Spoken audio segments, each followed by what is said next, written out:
America में अगले 4 साल किसका शासन चलेगा, यानी दुनिया के सबसे शक्तिशाली देश का राष्ट्रपति कौन होगा, यह तय हो चुका है। रिपब्लिकन पार्टी के उम्मीदवार डोनाल्ड ट्रंप ने चुनाव जीत लिया। 20 जनवरी राष्ट्रपति पद की शपथ लेंगे। डोनाल्ड ट्रंप ने जीत के बाद अमेरिकी नागरिकों को संबोधित करते हुए कहा कि यह क्षण देश को उबारने में मदद करेगा। अमेरिका ने हमें अभूतपूर्व जनादेश दिया है। ट्रंप ने लोगों से कहा कि मैं आपके लिए लड़ता रहूंगा, ऐसी जीत पहले कभी नहीं देखी, आपके लिए जीवन की अंतिम सांस तक खड़ा रहूंगा। अमेरिका के 50 राज्यों में 538 सीटों या अमेरिका के हिसाब से कहें तो इलेक्टोरल वोट के लिए चुनाव हुआ। इन सीटों में जीतने वाले प्रत्याशी को 270 का आंकड़ा पार करना था, जो डोनाल्ड ट्रंप कर चुके हैं।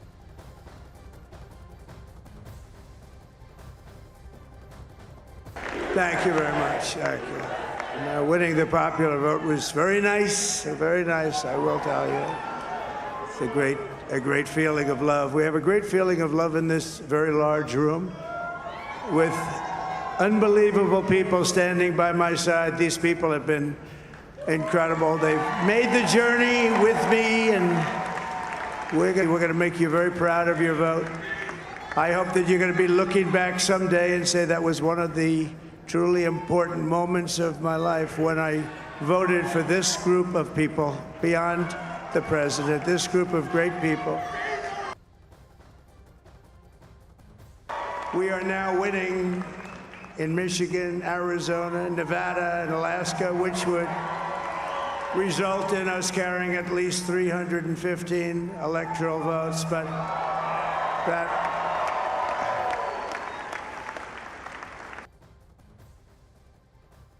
we have a new star.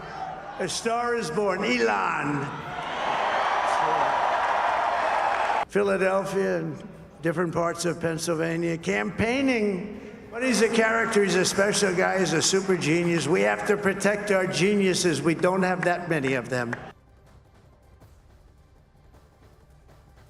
तो डोनाल्ड ट्रंप को आप सुन रहे थे। आइए अब आपको दिखाते हैं कि डोनाल्ड ट्रंप ने किन नीतियों पर काम करने का फैसला किया है और उन नीतियों का वैश्विक प्रभाव क्या होने वाला है। ट्रंप ने लगातार अपने भाषणों में अवैध घुसपैठ का जिक्र किया, यानी वो अमेरिका को इस समस्या से निपटाने की कोशिश करेंगे। ट्रंप ने कहा कि आतंकवाद के खिलाफ वो बेहद सख्त रवैया अपनाएंगे और आतंक को पोसने वाले किसी भी देश को सबक सिखाएंगे। ट्रंप सख्त वीजा नियमों के पक्षधर रहे हैं, इसलिए H-1B वीजा कार्यक्रम भारतीय पेशेवरों को प्रभावित कर सकता है। ट्रंप बाइडेन प्रशासन पर युद्ध करवाने के आरोप लगा चुके हैं, साथ ही ये भी कह चुके हैं कि उनके शासनकाल में कोई नया युद्ध नहीं होने वाला। ट्रंप के सत्ता संभालते ही पश्चिम एशिया में हालात बदल सकते हैं, क्योंकि वो ईरान को कट्टर दुश्मन के तौर पर देखते हैं, जिससे युद्ध में तेजी आ सकती है। हमारे साथ इस वक्त खास मेहमान मौजूद है, राजीव नयन जी, विदेशी मामलों के जानकार हैं। राजीव नयन जी, बहुत बहुत स्वागत है आपका। सर, हमने डोनाल्ड ट्रंप की नीतियों की बात की है, भारत के लिहाज से हम बात कर लेते हैं, क्योंकि भारत सरकार के पास पिछली ट्रंप सरकार से डील करने का अनुभव है। हम नुकसान की भी बात करेंगे, पहले फायदों की बात करते हैं। क्या क्या बड़े फायदे भारत को पहुंचेंगे? देखिए, मैं सबसे बड़ा फायदा जो बताता हूँ वह है चीन का, भी मैं बाद में जिक्र करूंगा। नंबर 1 अगर मुझसे कहा जाए तो नंबर 1 मैं मानता हूं कि रूस और यूक्रेन का जो चल रहा है संघर्ष, जिसे युद्ध का भी नाम दिया जाता है, उस पर एक समाधान हेतु विश्व बढ़ेगा, और ये भारत के लिए अच्छा है। क्योंकि देखिए, इस मुद्दे पर भारत को जो पाश्चात्य ताकतें हैं उनके साथ हमें भी संघर्ष करना पड़ रहा है कई मुद्दों पर, सैंक्शन से लेकर, और अभी देखिए हाल में हमारे 19 कंपनीज पर सैंक्शंस लगा दिए गए और वगैरह वगैरह कई सारी बातें हो रही है। अभी तेल का मामला आता है तो वहाँ पर हमें कहीं ना कहीं उनके साथ कुछ न कुछ कंसेशंस देने पड़ते हैं, क्योंकि इंटरनेशनल पॉलिटिक्स में और इंटरनेशनल रिलेशंस में कोई भी आपको अगर कोई आप पर कोई आपको स्थान दे रहा हो, स्पेस छोड़ रहा हो, तो बदले में वह भी एक स्पेस, एक स्थान, एक फायदा चाहता है, अपने हित की बात करता है। तो अगर हम अपने हित की बात रूस के साथ कर रहे हैं तो कहीं ना कहीं वो भी कहते हैं कि एडजस्ट करो, हमारे लिए भी कुछ करो। तो पाश्चात्य देशों को भी हमें कहीं ना कहीं कुछ देना पड़ता है। तो वो देखिए एक तरह से वहाँ पर हमारा ठीक होगा, और एक विश्व के लिए भी एक अच्छा होगा, क्योंकि एक युद्ध बड़ा अच्छी बात नहीं है। कुछ ना कुछ दोनों देशों को, यूक्रेन को और रूस को बातचीत करनी पड़ेगी। रूस की बात जो है कि वहाँ रह रहे हैं रूसी लोग जो है उनको उनके हितों की ठीक रक्षा है की। राजीव नयन जी, आपने बोला कि एक तो चीन के दुश्मन है, इसका फायदा भारत को मिलेगा, युद्ध की आपने बात की, युद्ध रुकेगा, इसका फायदा होगा। लेकिन पिछले ट्रंप शासन में हमने देखा कि टैरिफ बढ़ा दिया गया था, आयात पर शुल्क बहुत ज्यादा बढ़ा था, और जो यहाँ पर डोनाल्ड ट्रंप है वो अमेरिका फर्स्ट की नीति के पक्षधर हैं, तो इसका तो भारत को नुकसान होगा। कि वहां पर देखिए संघर्ष होगा हमारा अमेरिका के साथ, इसमें कोई दो मत नहीं है। लेकिन हम भी अपने हितों की रक्षा हम भी करेंगे। जहां हमें अपना टैरिफ बढ़ाना होगा, जहां हमें प्रोटेक्ट करना होगा, हम भी करेंगे। तो वो तो देखिए वहां पर, हाँ मैं आपसे मानता हूं। लेकिन देखिए जो आर्थिक क्षेत्र की अगर हम बात करना शुरू की है, आज के दिन में देखिए बाजार कितनी तेजी से बढ़ी, और पिछले अक्टूबर महीने में बाजार अमेरिका भारत की की से गिरते चली जा रही थी। इसका कारण था कि जो फॉरेन जो इन्वेस्टर्स थे, हमारे यहाँ से इन्वेस्टमेंट हटाकर हम चीन की तरफ लिए जा रहे थे। अब जब ट्रंप सरकार आएगी तो ट्रंप ने तो देखिए वो खुला युद्ध छोड़ दिया था, ट्रेड वॉर जिसे कि हम बोलते हैं, तो पूरा का पूरा। राजीव नयन जी, आपकी आवाज शायद म्यूट हो गई है, आवाज हम तक नहीं पहुंच रही है। राजीव नयन, आपको आवाज आ रही है? आप अपनी बात पूरी कीजिए। हाँ, तो उसमें मैं कह रहा था कि उस समय जो पुराने टूल्स कोल्ड वॉर के हुआ करते थे, जिससे कि चीन को बहुत फायदा हुआ था, उसमें से एक एक्सपोर्ट कंट्रोल्स है जी। एक्सपोर्ट कंट्रोल्स का उन्होंने अपने अलाइज जितने कहते हैं, फ्रेंड्स और अलाइज दोनों को थोड़ा सा डिफरेंशिएट करते हैं। उसमें अलाइज का हाथ उमेट कर, आर्म ट्विस्ट करके उन्होंने कहा, बहुत सारे लोग जो कि खेल खेल रहे थे, जैसे साउथ कोरिया था कि उधर भी चीन की तरफ भी जाता था, पाश्चात्य जगत की तरफ भी जाता था, थोड़ा जापान की तरफ भी चला जाता था। वैसे राष्ट्रों को उन्होंने कहा कि चीन से के खिलाफ इन सारी चीजों को तुम्हें सप्लाई नहीं करना है। जो चीन ने रेयर अर्थ मटेरियल्स पर उसमें जो उसने भी एक युद्ध छेड़ा था, उसने भी रिवर्स सैंक्शंस भी लगाया, रिवर्स एक्सपोर्ट कंट्रोल्स भी लगाया, तो पूरी की पूरी युद्ध हुई थी। तो उससे एक बातचीत हुई थी कि भारत की तरफ निवेश जाएंगे, भारत की तरफ व्यापार भी जाएंगे। अब देखिए भारत की चुनौती है कि अपना इंफ्रास्ट्रक्चर डेवलप करे, और अपने जो भी बिजनेस आ रहे हैं जो तो चीन से राजीव नयन जी, आप कह रहे हैं कि इस पर भारत को थोड़ा काम करना होगा। हमने फायदे की बात की, नुकसान की बात की, अब हम ट्रंप की जीत की बात करते हैं कि बहुत सारे फैक्टर्स रहे हैं। हमने देखा कि जो ये पूरा कैंपेन रहा है, इसमें ट्रंप ने अपने भाषणों में भी बदलाव किया। इसके अलावा जो उनको गोली लगती है तो क्या उनको सिंपैथी वोट्स मिले, या फिर जो बाइडेन सरकार की खराब नीतियां रही है। और हमने देखा कि इन चुनावों में एबॉर्शन को लेकर के भी बहुत बड़ा कैंपेन चला अमेरिका में। देखिए अमेरिका एक विभक्त समाज है, उस मिश्रित उनके हित है, और इन मिश्रित हितों में एक लड़ाई चल रही थी। जो कुछ पक्ष था जो कि चाह रहा था कि इन मुद्दों पर उसने, देखिए उनका भी प्रदर्शन खराब नहीं रहा है कमला हैरिस का, लेकिन कहां ट्रंप उनसे आगे की बाजी मार लिया, ये हमें समझने की आवश्यकता है। देखिए सारे समूह जो भी हो, चाहे अबॉर्शन के बात पर हो, या आपको विमेन्स राइट्स की बात हो रही हो, या वगैरह कई बातें चल रही है, वहां पर एक बहुत बड़ा समुदाय जो कि काफी नाराज दोनों से था, हो सकता है वो बैठा रह गया हो, वह था पैलेस्टीनियन मुस्लिम जो थे, वहां के समुदाय जो बढ़ती संख्या है, जो आ रहे हैं अरब वर्ल्ड से लेकर पूरे पश्चिम एशिया, मिडिल ईस्ट से कहते हैं कभी कभी उनकी अपनी परिभाषा में। तो वो लोग बहुत ही ज्यादा खुश नहीं थे जिस तरह से इजराइल पर बाइडेन सरकार, जिसमें कि कमला हैरिस भी शामिल थी, उन्होंने जो अपना पोजीशन लिया था और जो कार्रवाई कर दी। उन्हें लग रहा था कि इजराइल को ठीक से रोका नहीं जा रहा है और बहुत सारे लोग मारे जा रहे हैं। देखिए ट्रंप की तो खुली नीति है, वह तो पूरे के पूरे इजराइल पर समर्थन करेगा, तो उसके जो समर्थक हैं तो समर्थक हैं। देखिए उनका व्हाइट मिडिल क्लास बहुत बड़ा समर्थक है। और जो नौकरी की बात थी, इमिग्रेशन के बाद जो बॉर्डर खोलने की बात थी, वहां पर उसने बहुत कस के कैंपेन किया कि जब कमला हैरिस जो होगी, अगर आएंगे डेमोक्रेट्स, तो वो आपका लैटिन अमेरिका से आसपास या बाकी दुनिया से भी बॉर्डर आपका उस तरह से बंधा नहीं रहेगा, और बॉर्डर से लोग प्रवेश करेंगे, लूज बॉर्डर रहेगा। बिल्कुल राजीव नयन जी, जो आप बात कर रहे हैं उसी को आगे बढ़ाते हैं, क्योंकि वीजा प्रक्रिया की अगर हम बात करें तो अभी सवा साल की वेटिंग है, इसको लेकर के भी हम बात करेंगे। आप रहिए हमारे साथ। तो ट्रंप की जीत भारत के लिए क्या मायने रखती है? पूरी दुनिया पीएम मोदी और ट्रंप की दोस्ती देख चुकी है, लेकिन अब सवाल यह है कि जब ट्रंप की अमेरिका की सत्ता में वापसी हो चुकी है तो भारत के लिए क्या बदलेगा, इस रिपोर्ट में आप समझिए। My true friend, Prime Minister Modi. 4 साल बाद एक बार फिर अमेरिका में डोनाल्ड ट्रंप की ताजपोशी की तैयारियां चल रही हैं। Namaste. अभी तक की तस्वीर यही बता रही है कि रिपब्लिकन डेमोक्रेट पर भारी पड़ रहे हैं। फासला इतना है कि जीत की तस्वीर डोनाल्ड ट्रंप के लिए तय हो चुकी है। लेकिन सवाल उठता है कि आखिर अमेरिका में इन चुनावों के मायने भारत के लिए क्या है? क्योंकि भारत की बड़ी आबादी ट्रंप को अमेरिका के सिरमौर के रूप में देखना चाहती है। क्यों 4 साल बाद डोनाल्ड ट्रंप की एक बार फिर सत्ता में वापसी को भारत के लिए नए दौर की तरह देखा जा रहा है? इसका जवाब छिपा है डोनाल्ड ट्रंप और भारत के प्रधानमंत्री नरेंद्र मोदी की दोस्ती में। My true friend, Prime Minister Modi.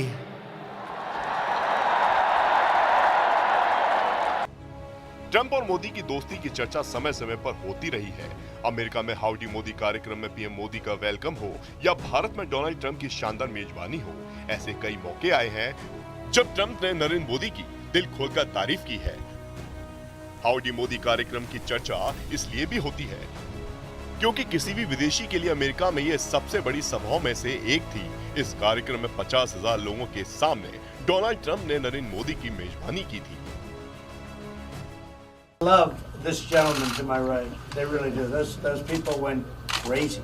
That was like Elvis. That was like an American. He's like an American version of Elvis. It was like we brought in the middle of an all-American deal. Elvis Presley came back. इसी कार्यक्रम के बाद PM Modi ने गुजरात के अहमदाबाद में Donald Trump का grand welcome किया था। दुनिया के सबसे बड़े क्रिकेट स्टेडियम में हुई इस मेहमान नवाजी ने डोनाल्ड ट्रंप को गदगद कर दिया था, क्योंकि इस दौरान स्टेडियम में 1,20,000 से ज्यादा लोग मौजूद थे। I want to thank Prime Minister Modi of India for allowing us to have what we requested from before the problem arose, and he was terrific. We'll remember it. दोनों देशों के राजनेताओं के बीच ये तालमेल सिर्फ सांकेतिक नहीं है, बल्कि दोनों के विचार भी राष्ट्रवाद की भावना से भरे हैं। पीएम मोदी का India first vision Donald Trump के अमेरिका फर्स्ट विजन से बिल्कुल मिलता जुलता है। दोनों घरेलू विकास, आर्थिक राष्ट्रवाद, इंटरनेशनल बॉर्डर की सिक्योरिटी पर जोर देते हैं। यही वजह है कि अमेरिका की सत्ता में ट्रंप के आने के मायने भारत के लिए बहुत अहम हो जाते हैं। माना जा रहा है कि ट्रंप प्रशासन भारत से जुड़ी इकोनॉमिक और ट्रेड पॉलिसीज पर जोर देने वाला है। चीन को लेकर जो चिंताएं भारत की रही हैं, भारत का वो रुख भी ट्रंप के रुख से मेल खाता है। ट्रंप प्रशासन भारत के साथ रक्षा सहयोग को और बेहतर बना सकता है। ट्रंप की इमिग्रेशन और H-1B वीजा पॉलिसी का भी प्रभाव भारत पर पड़ सकता है, क्योंकि ट्रंप वीजा को लेकर सख्त नियमों के पक्षधर हैं। हालांकि आतंकवाद पर ट्रंप और मोदी का एक जैसा रुख भारत अमेरिका संबंधों को नई ऊंचाइयां दे सकता है। यानी एक बार फिर अमेरिका में ट्रंप का सत्ता पर काबिज होना कई मायनों में अहम साबित होने जा रहा है।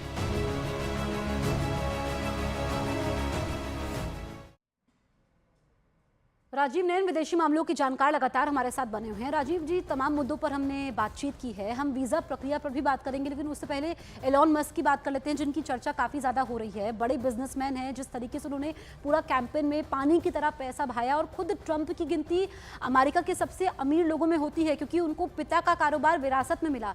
इसको आप किस तरीके से देखते हैं? देखिए, रिपब्लिकन्स ट्रंप को तो छोड़िए, ट्रंप को एक दूसरे एक्सट्रीम पर लेके चले गए हैं। लेकिन रिपब्लिकन्स इन जनरल ही माने जाती है बड़े इंडस्ट्री की पार्टी, और जो और कई इनोवेटिव उन्होंने कार्य भी किए हैं।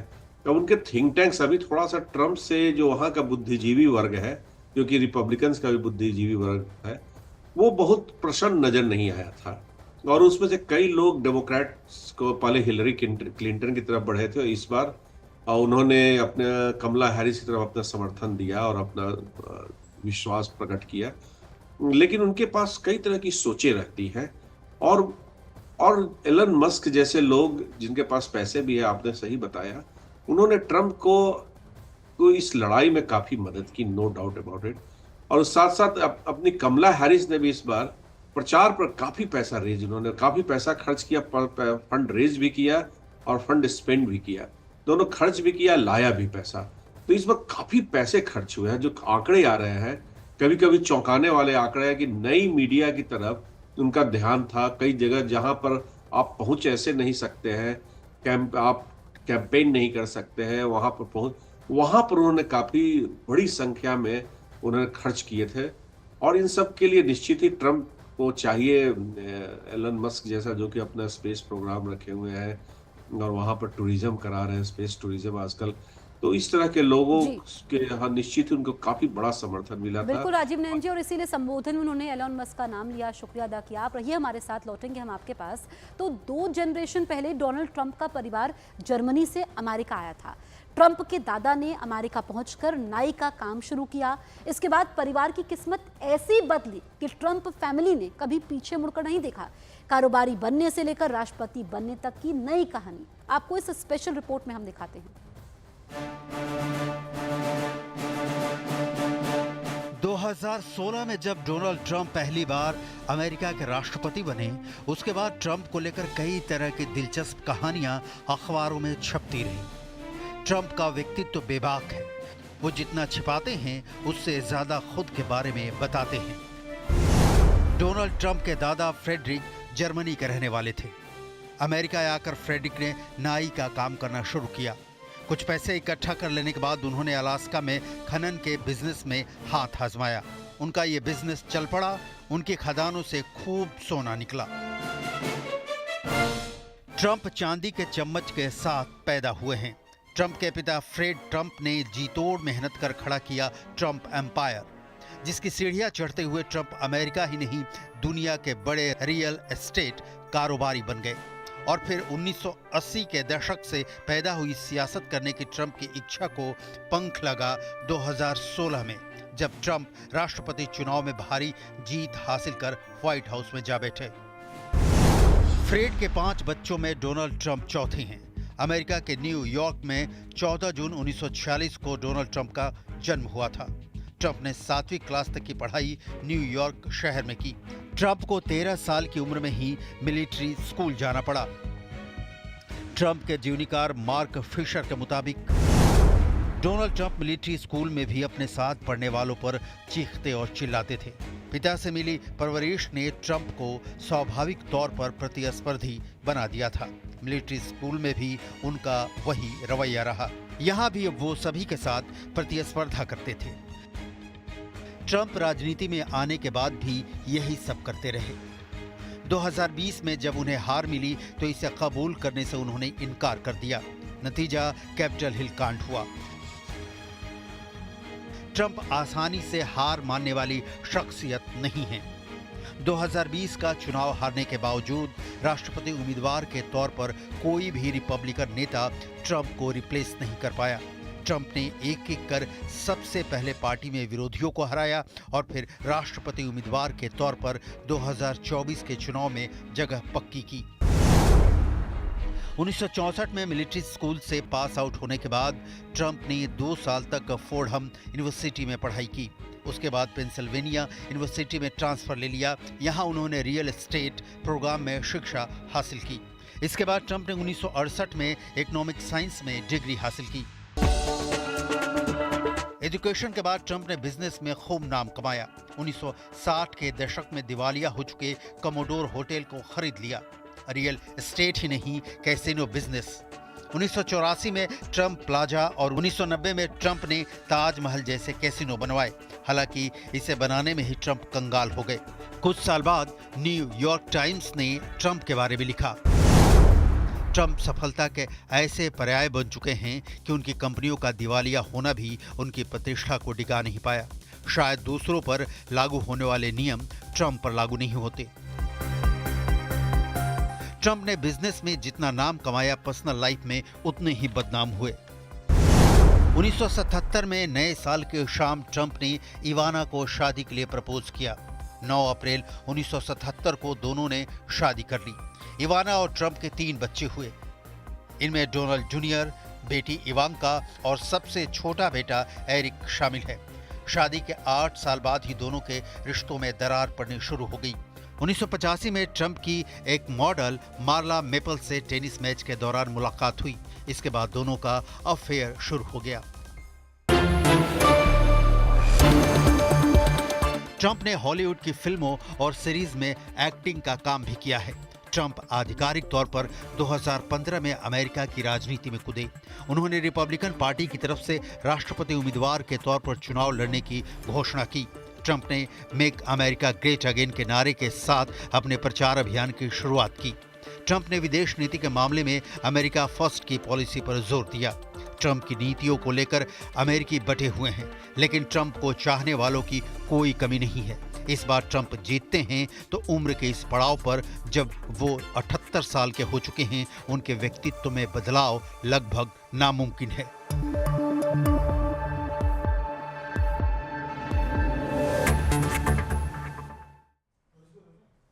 राजीव नयन जी, हमने पूरे ट्रंप के बारे में बताया, उनके पारिवारिक जीवन के बारे में बताया।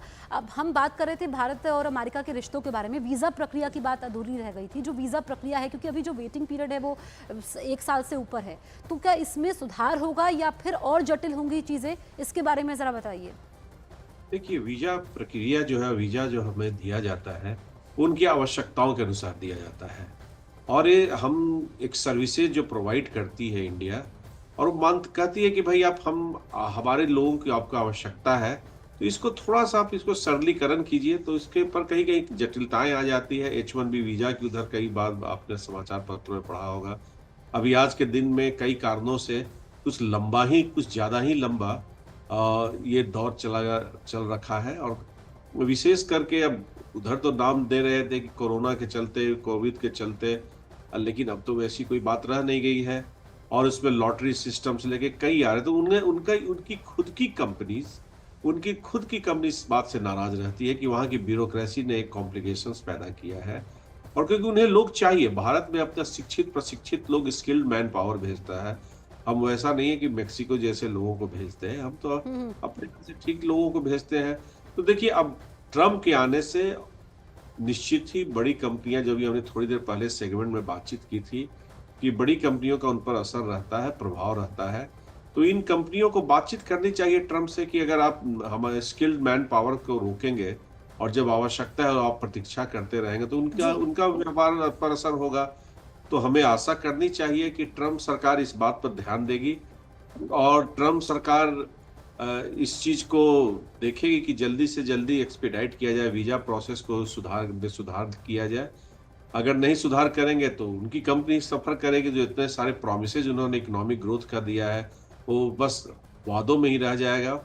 वादों को अगर क्रियान्वित करना है तो इन पर ध्यान देना होगा। और भारत को हर तरह से, देखिए, कोई भी चीज अंतर्राष्ट्रीय संबंध में सब चीज नीति पर, प्रिंसिपल्स पर तो चलती नहीं है, उसमें लॉबिंग भी करनी पड़ती है, समझाना, उन कंपनी से बात बिल्कुल। लेकिन जो हमारे द्विपक्षीय संबंध है राजीव नयन जी, वो बेहतर है। पीएम मोदी ने भी जो ट्वीट किया है, दोस्त उनको बताया है। पहले जो कैंपेन भी रहा था उसमें भी पीएम मोदी ने ट्रंप को लेकर के कहा था। आप हमसे जुड़े, इतनी अहम जानकारियां आपने हमसे साझा की, इसके लिए आपका बहुत बहुत शुक्रिया। फिलहाल हम कुछ देर के लिए रुकते हैं। आप सभी देखते रहिए न्यूज़ 18 इंडिया।